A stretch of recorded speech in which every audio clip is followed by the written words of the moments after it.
Okay, we're back here live at Strata Conference. This is SiliconANGLE's exclusive coverage of Riley Media's Strata Conference in the heart of big data innovation in Silicon Valley in Santa Clara, California. This is theCUBE, our flagship program. We go out to the event and extract the signal from the noise.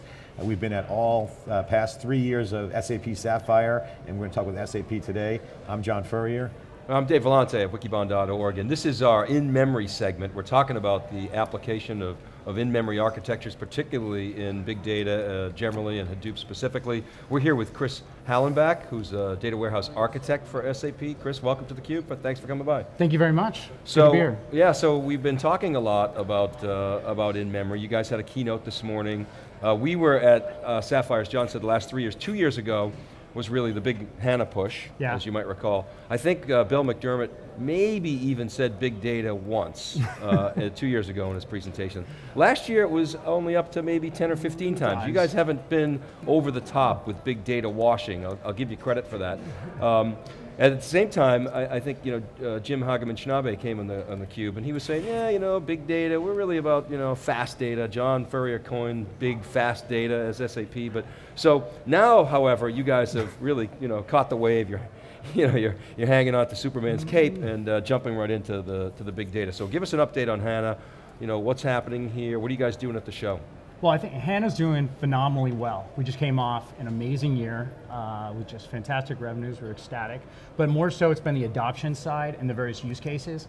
Because you can't really take a technology and then just say that's completely new, that does new things, and say, here's going to solve this problem. You need to come up with problems, and then people find the right technology for it. And those situations are now happening. How can you take a system that can take billions of records an hour and do advanced analytics on it?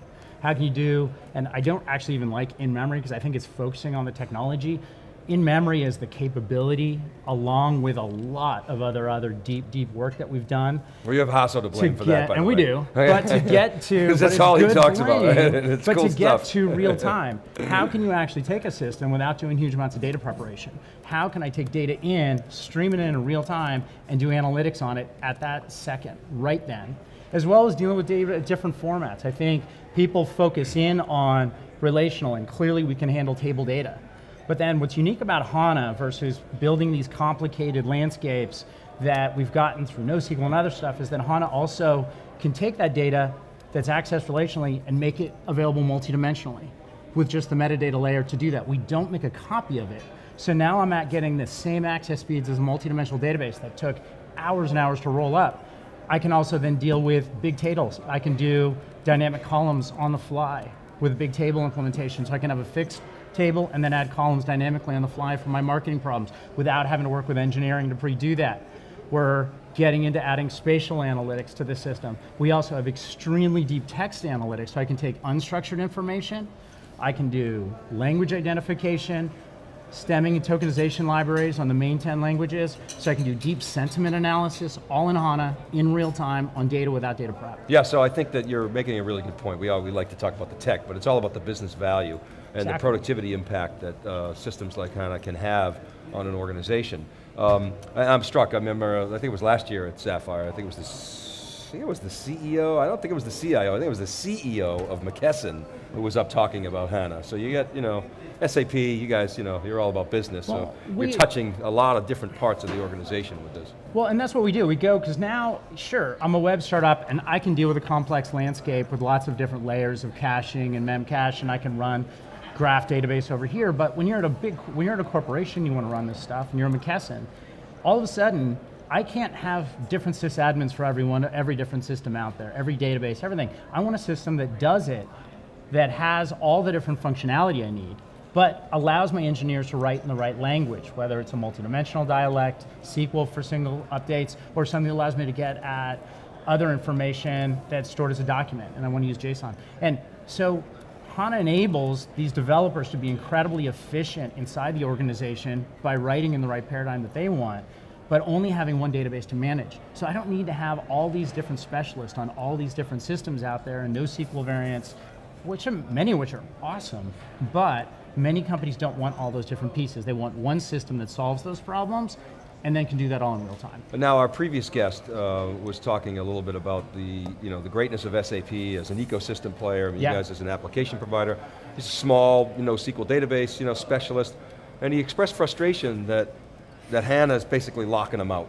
He's closed. He can't bring his database and his use cases and his small customer base and take advantage of HANA. What's your response to that? SAP's philosophy? Will you open that up for other sort of NoSQL databases? Why or why not? What's the reasoning and the philosophy behind the current posture? First of all, establish what your policy is there, and it's funny. I'd say it's totally the opposite because. Coming from, ours is actually to embrace other databases. So a lot of the work we're doing. Historically, that's the case, right? Yeah, so we've opened up our APIs to third parties that are directly competing on our BI layer. We've opened it up. I'm working directly with a lot of independent software vendors, ISVs, to port their applications to HANA that make exact copies like competitive products with our own. And now we're opening it up, eventually moving into, we've talked a lot about starting to work towards data federation and other pieces that will tie into all the other databases so that you can work with HANA and you can get data out of other systems or allow them to get data out of HANA. So we're trying to build and be extremely open in our ecosystem. Now I think the part of that might have been more on the application side. And clearly there is when you're writing an ERP system, you need to be on a ACID compliant system that can do transactions and handle that type of load. And that's a different channel, obviously. I'm on the database world, and I think in that world, the major players are out there that you have, the Oracles and IBM, sure. And obviously our own Sybase ASE, and we've extended that to HANA, but that's a pretty rare But just piece. to clarify, so the SAP's approach is open. Completely. Through your APIs, I can bring any NoSQL database into HANA and apply whatever use cases I want from my customers, right? And it's a matter of just interacting with your API, right? Yeah. Okay. Yeah, and our APIs are open. All right, well, so you hear it here. So now I want to talk about Intel a little bit. You guys, you saw the Intel distro announcement. You guys have just done the keynote, SAP and Intel talking together. So talk a little bit more about Intel. You guys have obviously made the bet. Everybody's betting on Intel, obviously, but what does that mean for you? And what do you make of this Rhino distribution? What does that all mean? Well, I think, HANA itself was a 5-year really co-innovation project with Intel to leverage. A lot of what we do is how do you move and pipeline data through the different memory architectures, the different caching levels within the chipsets now. And to do that effectively and do you have to have very low level access to the instruction set, and then ultimately to do vector-based processing. So you can do huge numbers of integers can be processed in a single clock cycle. You can only do that with you kind of got to pick your horse there. We chose Intel, they've been a phenomenal partner. They're actually taking those same types of techniques that we innovated with HANA with them, and they're actually bringing that to Hadoop. And by doing that, so people at the enterprise level are now embracing and saying, we see that Hadoop fits in our infrastructure, and they want to do that, but then when you start encrypting the data, you have to have it at rest. Hadoop, which not always the fastest to begin with, all of a sudden gets incredibly slow. Intel's work very processor intensive is bringing that back and making that back into acceptable ways, but bringing that data so you can have data security and all the different issues you need around data governance into and making that really acceptable, but putting the processing power they have behind it. And what we're doing with them is actually bringing the products together so you can have real time when you need it with HANA and the speed and power, but then when you have lower value density data that you want in Hadoop, or you have just massive other data that you want to archive, that you can use the two together, but that the IT departments, now that it's being more broadly adopted, don't have to know how to write HiveQL, don't if they want to get data out, don't know how to write pig scripts, don't know how to write full text sentiment analysis, MapReduce jobs down in data. I can do that between the tool set that they have and we have and that we're integrating at over time is to actually make that possible. So generalized IT departments with standard drag and drop type, ETL type movements are working and doing advanced work on Hadoop and on HANA, making them work together in an integrated function. Absolutely, and making this ownable by enterprises that have more broad skill sets within their IT department. Chris, talk about HANA and SAP in context, because obviously they don't hype up a lot. Jim Schnabe said to me and Dave on a one-on-one last year, we like big data, but we don't want to hype up, and SAP is a very buttoned up conservative company. But his point was, yeah, of course, but it's really hype market.